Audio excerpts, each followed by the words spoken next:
Once again खुदावंद के बाबरकत नाम में आप सबकी सलामती हो और आप सबको यहाँ पर फिर वेलकम कलवी चैपल नॉर्बी में। तो खुदावंद का शुक्र अदा करते हैं कि आज हम फिर उसकी बारगाह में उसकी बादशाही की बातें सुनने के लिए हाजिर हैं।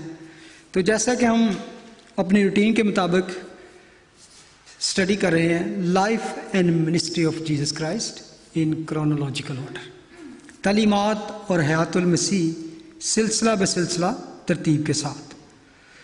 तो आज हम फिर एक दफ़ा देखेंगे चैप्टर 9।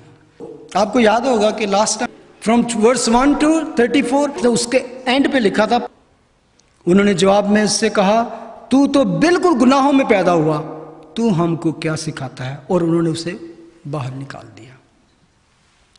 यहां तक वर्स 34 तक फिजिकल हीलिंग की बात है।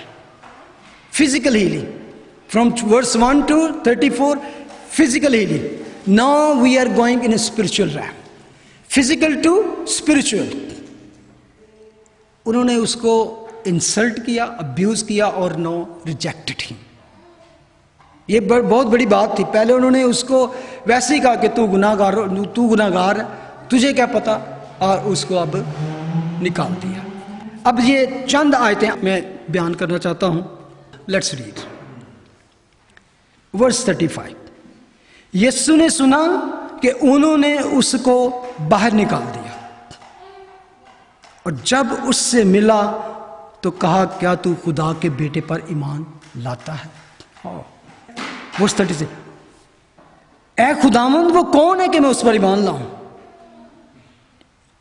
यीशु ने उसे कहा तूने उसे देखा है और जो तुझसे बातें करता है वही है। वर्स 38, उसने कहा ऐ खुदावंद मैं ईमान लाता हूं, और उसे सजदा किया। अब यीशु ने सुना कि उन्होंने उसको बाहर निकाल दिया, और जब उससे मिला तो कहा क्या तू खुदा के बेटे पर ईमान लाता है। इस वर्ष को अगर आप इंग्लिश में पढ़ें तो और ज्यादा इसको समझ सकते हैं। Jesus heard that they had cast him out, and when he had found him, when Jesus heard that they cast him out, जब उसको रिजेक्ट कर दिया गया, जब उसको उस ग्रुप ने, उस मजहबी ग्रुप ने निकाल दिया, he filled with the compassion।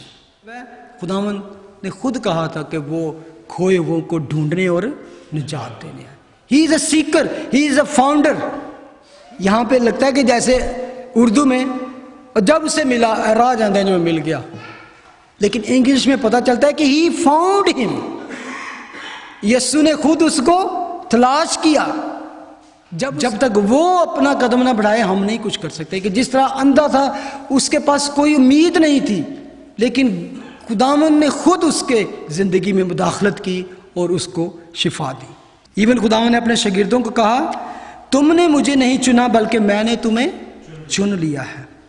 Seeking and saving, physical to spiritual realm में अब जाते।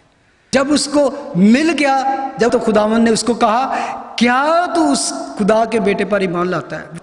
पहले तक तो वो एक शख्स था, फिर एक नबी बना, अब क्या है, और फिर एक उस पर रेवलेशन है, वो खुदा की तरफ से है। वो प्रोग्रेशन अब देखे किस तरह खुदावंद उसकी जिंदगी को आहिस्ता आहिस्ता स्पिरिचुअल रैम की तरफ लेके जाता है। यीशु एक शख्स था उसकी जिंदगी में, फिर वो एक नबी की तरह उसकी जिंदगी में आया, फिर एक रबी उस्ताद, फिर यीशु खुदा की तरफ से, अब ये यीशु खुदा का बेटा। आपको स्पिरिचुअल हीलिंग के लिए यू नीड डिवाइन इनिशिएटिव। रूहानी बसारत के लिए इलाही मदाखलत की जरूरत है। जब आप स्पिरिचुअल रैम में जाते हैं, that is no man can do that, only God has to have come down to intervene in your life, and Jesus did that. He came down to intervene in our life. अभी हमने वो ज़बूर गाया था ना, अखियां चुकना मैं वल पहाड़ा। मेरी कुमक कहां से आएगी, मेरी कुमक पहाड़ों से आएगी, मेरी कुमक ऊपर से आएगी। स्पिरिचुअली आपको जिंदा होने के लिए only God can enter into human kinds. इसीलिए उसने कहा कि उससे ने आसमान छोड़ा और दुनिया में आ बसा, ताकि हम जो मुर्दा थे, जब हम मर चुके थे अपने गुनाहों में, हम जिंदा होकर उसके साथ उसकी बादशाही में दाखिल हो। And that happened. अब बहुत से लोगों ने कहा कि कब यीशु ने कहा कि मैं खुदा का बेटा, और कहां लिखा है कि खुदा का? उसने कहा क्लियरली, वर्स 35, यीशु ने कहा क्या तू खुदा के बेटे पर ईमान लाता है? खुद यीशु उसको कहते हैं, do you believe in the son of God? क्या तू खुदा के बेटे पर ईमान लाता है? खुदावंद यीशु मसीह हर किसी को शिफा दे सकते हैं। आप दुआ करें, आप किसी भी हिंदू मुसलमान आपको लीग के लिए, if they want ask you pray, just pray for them and Jesus will heal them.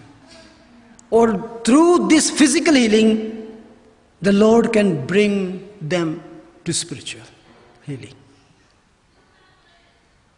Don't ask them first believe in Jesus first. जब खुदावंद उनके दिलों को खोले, क्योंकि खुदावंद ने ऐसा ही किया। बहुत से मल्टीट्यूड में लोग आए, बहुत से लोगों ने शिफा पाई, लेकिन आपको याद होगा 10 कोढ़ियों की शिफा, 10 लेपर्स को खुदावंद ने शिफा दी, तो लिखा है कि उसमें से एक वापस आया और उसने आके उसको सजदा किया, और उसको खुदावंद ने क्या कहा? बाकी 9 कहाँ है? क्या उनको वापस आने की जरूरत नहीं थी? जिस तरह तूने मुझे सजदा कराया, वर्शिप किया, थैंक यू किया, दे शुड हैव। जब उसने उसको सजदा किया तो खुदावंद ने कहा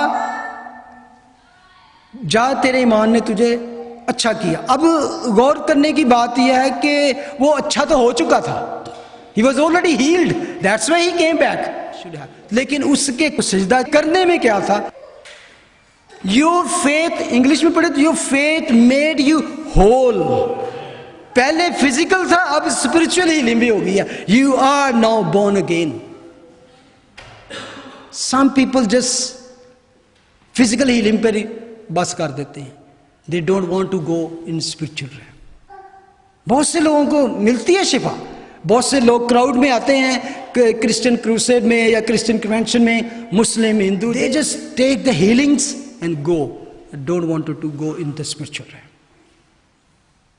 They can get, but they are going to die one day, as everybody. But हमारे पास ये बहुत बड़ा तसल्ली है कि अब जो कोई मुझ पर ईमान लाएगा, अगर वो मर भी जाए तो वो हमेशा तक जिंदा रहेगा। वो स्टडी से, ऐ खुदावंद वो कौन है कि मैं उस पर ईमान लाऊं? यीशु ने उसे कहा, तूने उसे देखा है और जो तुझसे बातें करता है वही है। इससे ज्यादा क्लियर बात क्या हो सकती है? आप जॉन चैप्टर 4 में इस तरह का बात पढ़ते हैं, याद होगा, सामरी औरत ने कहा जब मसाया आएगा तो हमें सब बातें बताएगा। यीशु ने कहा मैं जो तुझसे बात करता हूं, आई एम ही। तो सेम थिंग खुदावंद यहां पे कहते हैं कि तूने उसे देखा है और जो तुझसे बातें कर, you have seen and even talked. Oh, praise the Lord. अब क्या था? पहले फिजिकल उसकी आंखें खुली, now spiritual eyes is opening. Lord is opening his spiritual eyes. अब यहां पर कोई बहस नहीं, वो इस कदर ऊपर जा चुका था कि उसने फौरन कहा, वर्स 38, उसने कहा ऐ खुदावंद मैं ईमान लाता हूं, और उसे सजदा किया। वाह! यीशु, रिजल्ट क्या निकला? सजदा। जब मजहबी लोगों ने उसको रिजेक्ट किया तो यीशु ने उसको थाम लिया। हो सकता है आपकी ज़िंदगी में भी कभी कभी किसी की ज़िंदगी में ऐसी बात हुई कि आपने मसीह को जान लिया, उसको पहचान लिया, और मजहबी ग्रुप में कई लोगों ने आप पर बातें की हों, हाँ तू बड़ा स्पिरिचुअल बनना है या बड़ी, लेकिन never forget Lord is there to hold you. अगर आपको मजहबी ग्रुप, आपके इर्द गिर्द के लोग भी किसी बात से रिजेक्ट करें, Jesus is there to hold you. Abused, insulted and rejected, Lord received him. पहले उसने उसको किस तरह कबूल किया? बाद में किस तरह। आप कलाम मुकद्दस में लिखा है जो जिस तरह कबूल करेगा उसका रिवॉर्ड भी वैसा है। जॉन मैथ्यू चैप्टर 10 में इवन पढ़ते हैं जिसमें लिखा है जो शागिर्द के नाम से उसको कबूल करेगा वो शागिर्द का अजर पाएगा, जो नबी के नाम से उसको नबी कबूल करेगा उसको नबी का अजर मिलेगा, जो खुदा के बेटे के नाम पर उसको कबूल करेगा उसको खुदा के बेटे का अजर मिलेगा। और अगर आप खुदा के का उसको बेटा मान लेते हैं तो एक चीज पे फर्ज हो जाती है। क्या फर्ज हो जाती है? जब हम यीशु को खुदा का बेटा मान लेते हैं तो सजदा फर्ज हो जाता है। ये मैं कहना चाहता हूं। जब आप मान लेते हैं, बहुत से लोग उसको नबी मानते हैं, बहुत से लोग मानते हैं जीसस इज जस्ट प्रॉफिट, तो ये भी बिलीव करते हैं प्रॉफिट नेवर लाइज, झूठ नहीं बोल सकता। तो जब प्रॉफिट कहता है आई am the son of God, तो आपको क्या करना चाहिए? बिलीव करना चाहिए। You should believe. प्रॉफिट गुनाह नहीं कर सकता, प्रॉफिट झूठ नहीं बोल सकता, then prophet is saying I am the son of God, then you should bow down and worship him. जब हमने मान लिया कि यीशु, अजर भी यही है, रिवॉर्ड भी यह है कि यीशु खुदा का बेटा है, then we have to bow down and worship like that blind man worshipped him. सजदा फिर लाजमी हो जाता है, फर्ज हो जाता है, वो सजदे के लायक है। अभी हम अक्सर गाते हैं कि सब सजदे यीशु के लिए। हालेलुया। इसकी सच बात मानकर हम उसको सजदा लाजमी एंड करेंगे। यीशु ने कहा मैं दुनिया में अदालत के लिए आया हूं ताकि जो नहीं देखते वो देखें, जो देखते हैं वो अंधे हो जाएं। जो फरीसी उसके साथ थे उन्होंने ये बातें सुनकर कहा क्या हम भी अंधे हैं? यीशु ने उनसे कहा अगर तुम अंधे होते तो गुनाहगार न ठहरते। असल में खुदा कहना यू आर नॉट ब्लाइंड,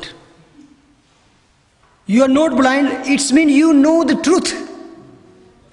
अगर तुम अंधे होते तो मैं तुम्हें ठीक कर देता जिस तरह इसको किया है, but you are saying we are not blind, we know everything. तो खुदावंद ने कहता है मगर अब कहते हो कि हम देखते हैं, बस तुम्हारा गुनाह कायम रहता है। ये इस तरह की बात है जैसे खुदावंद ने कहा तंदुरुस्तों को तबीब दरकार नहीं, यानी कि जो देखते हैं उनको तबीब दरकार नहीं, बल्कि बीमारों को यानी अंधों को रोशनी दरकार है। यीशु ने कहा मैं दुनिया में अदालत के लिए आया हूं ताकि जो नहीं देखते वो देखें, जो देखते हैं वो अंधे हो जाएं। ये एक बहुत बड़ी पेशेंट कोई थी। They have seen, they have heard, they have checked, they investigated everything, still they don't believed, not convinced। तो उनका गुनाह कायम रहता है। बहुत से लोग ये सारी बातें जानकर भी अपने आप को खुदा उनके पास नहीं लाते। पॉल एक ऐसा शख्स था जो मसीहत के क्रिश्चियंस के खिलाफ था, उनको सताता और उनको इवन कत्ल करवाता और घसीट कर उनको परसिक्यूट करता। जब वो खुदावंद ने उसको चुन लिया, पकड़ लिया, तो वो एक जगह पे टेस्टिमनी देता है अपनी। अग्रिप्पा एक बादशाह था, उसकी अदालत में खड़े होके वो चंद लफ्ज बोलता है। वो कहता है अमाल चैप्टर 26 वर्स 12, इसी हाल में सरदार काहिनों से इख्तियार और परवाने लेकर दमिश्क को जाता था। वर्स 30, तो ए बादशाह मैंने दोपहर के वक़्त राह में देखा कि सूरज के नूर से ज़्यादा एक नूर आसमान से मेरे और मेरे हमसफ़रों के इर्द गिर्द चमका। जब हम सब ज़मीन पर गिर पड़े तो मैंने इब्रानी ज़बान में ये आवाज़ सुनी कि ए साउल तू मुझे क्यों सताता है? पेने की आड़ पे लात मारना तेरे लिए मुश्किल है।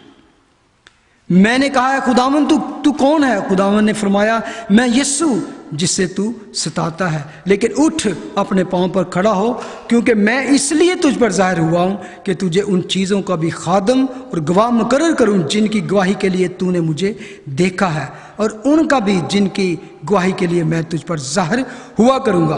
और मैं तुझे इस उम्मत और गैर कौमों से बचाता रहूंगा जिनके पास तुझे इसलिए भेजता हूं, सुने, कि तू उनकी आंखें खोल दे ताकि अंधेरे से रोशनी की तरफ और शैतान के इख्तियार से खुदा की तरफ रज्जू लाएं और मुझ पर ईमान लाने के बायस गुनाहों की माफ़ी और मुकद्दसों में शरीक होकर मिरास पाएं। खुदावंद ने इस शख्स को चुना कि वो दुनिया के कोनों तक, गैर कौमों तक रोशनी लेकर जा सके। हम तक रोशनी पहुंची और हम खुदावंद का शुक्र अदा करते हैं। इफिसियों 5 में लिखा है, क्योंकि तुम पहले तारीकी में थे मगर अब खुदावंद में नूर हो, बस नूर के फर्जंदों की तरह चलो। उसी ने हमको तारीकी के कब्जे से छुड़ाकर अपने अजीज बेटे की बादशाही में दाखिल किया, जिसमें हमको मखलसी यानी गुनाहों की माफ़ी हासिल है। हालेलुया। हम खुदावंद का शुक्र अदा करते हैं। खुदावंद तेरा शुक्र, तेरी हम्द और तेरी तारीफ हो। तेरे बेटे यीशु के नाम में तेरा शुक्र करते हैं खुदावंद कि तूने अपनी रोशनी हमें बख्शी है। खुदा हमारे दिल की आंखों को रोशन किया। खुदावंद हमें तारीकी से उठाकर अपने बेटे की बादशाही में, रोशनी में, नूर की बादशाही में दाखिल किया और हमें फर्जंद होने का हक बख्शा। खुदावंद हम तेरा शुक्र करते हैं। और खुदावंद इस वक्त मैं इन तेरे बच्चों के लिए ख़ास तौर से दुआ करता हूँ। खुदावंद अगर हमारे ज़िंदगी के किसी कोने में, किसी भी कॉर्नर में, if there is any darkness, spot of darkness, Lord touch your children, touch your children and reveal your self, reveal your light that they can see you more clearly, more richly and more deeply, and they can come to you and worship you. In Jesus' name we pray. Amen. God bless you.